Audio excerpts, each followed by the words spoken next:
Hey, what's up, TikTok? This is Dr. Cunningham. I decided to pop up just so I could share with you guys some of my lived experiences. Honestly, I started life lessons with Dr. Cunningham as a blog on WordPress in like 2014, and it really was a way to essentially to chronicle my experience and lessons I learned, and then to share the lessons I learned with other people. And what's interesting is that as I continue to evolve and age and get wiser, hopefully, um, I am gaining greater experiences.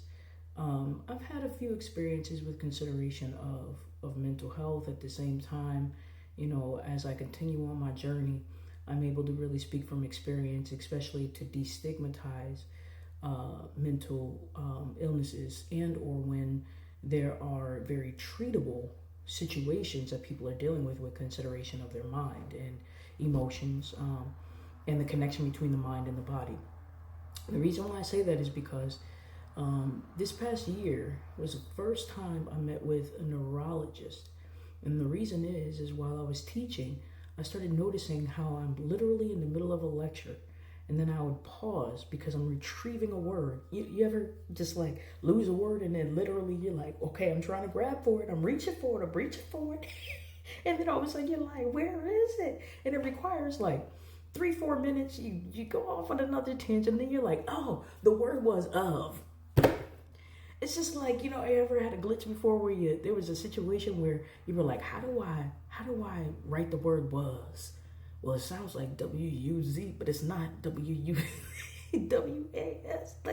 But the reality of the situation is that I met with a neurologist because I started noticing that was happening consistently.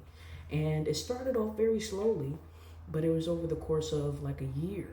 And then I finally was like, I gotta meet with this neurologist. And then also just, scheduling with a neurologist. It was about literally like 6 months out before I even got a chance to meet with a neurologist. So when I met with the neurologist did all these tests, all of these brain tests, and said, Norja, Dr. Cunningham, you are okay. What you're dealing with is stress. And I said, thank you, doctor. I kind of figured that's what it was. I wanted to hear it from you. I specialize in working with compassion fatigue. And I did my dissertation on the effects of compassion fatigue on a clinician in their relationships, whether it's marriage or as a parent. And I did a lot of extensive work on looking at how stress affects the brain. And what's interesting is that the amygdala focuses on two major emotions: fear or angst, and then anger or aggression. So when I was younger and after my father passed away, that was like a traumatic experience for me. So I really actually healed through work of traumatic grief after the loss of my father, loss of a great woman like Mama G, and then my grandfathers. But definitely my father, because I remember after my father passed away, I was very angry. And to the point where I was fighting guys, like literally fist to fist, like 11, 12 years old. When I got through junior high school, got to high school, I stopped fighting because I was a smart fighter. I wasn't going to fight somebody if I didn't think I was going to win. But I didn't fight females. I only fought dudes. But dudes after a fight could still shake hands, and then best friends afterwards, after the fight, because they're like, oh, we respect her, like, and there's a lot of guy friends that I made and kept friends after fighting them. And they were shocked because I was pretty good at fighting. Yeah, they told me that I should box. Okay, but that's complete aside. That was tangent.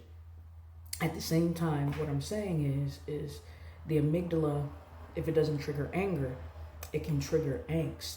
And so I noticed that I would get nervous whenever I felt like my brain wasn't firing correctly. Like literally, it felt like there was a misfiring.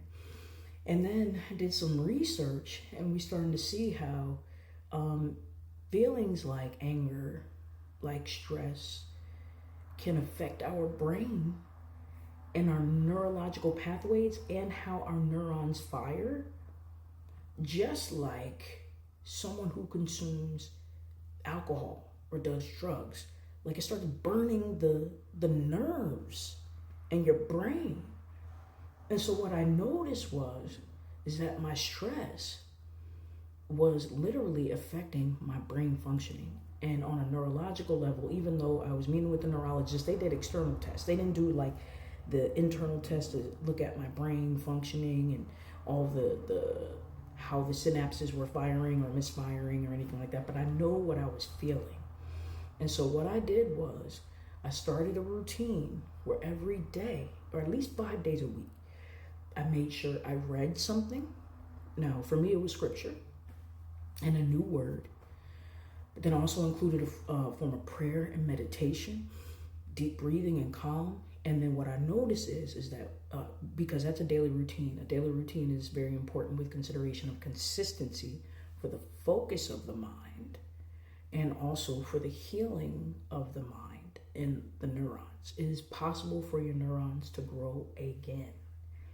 Now, that is a part of the wonderful creation of our brain, the way God made it, is for us to remain neuroplastic, which is to have a level of flexibility and to constantly have a brain that is absorbing information and knowledge. And the reason why it's important to constantly enjoy some form of learning, because the most neuroplastic our brain is actually between like 0 to 3. That's the reason why I always tell parents, like, teach your kids languages young.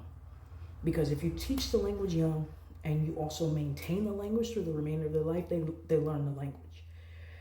Because that's the time where their brain is like a sponge. So if you like to learn, or if there's a particular topic you like to learn, just continue, because then that actually helps with the health of you and the functioning of your brain. And which makes our brain different than just the animalistic instinctual brain is the prefrontal cortex. So when we are learning, when we are problem solving, that part of our brain is what sets us apart, which allows us to work at a higher functioning level, executive functioning of our brain, literally. And the mind is so important because the mind can literally control everything else within our body. Now, I haven't gotten to the point where my mind can control my weight, but what I can say, I can feel a sense of weightlessness when I'm able to meditate and get to a deep form of meditation. But I'm on the GLP-1 train now, y'all. So I'm willing to admit it because my metabolism is just, y'all already know.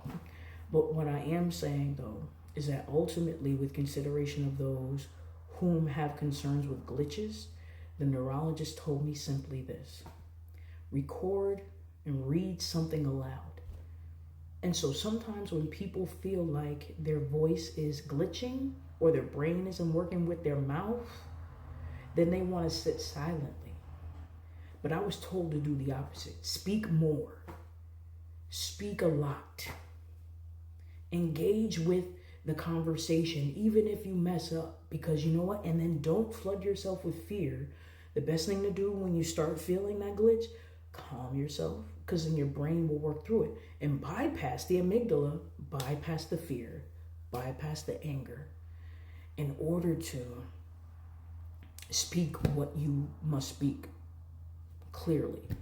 And so I've noticed a difference with consideration of how I'm able to share, how I'm able to vocalize my thoughts, because I'm managing my stress.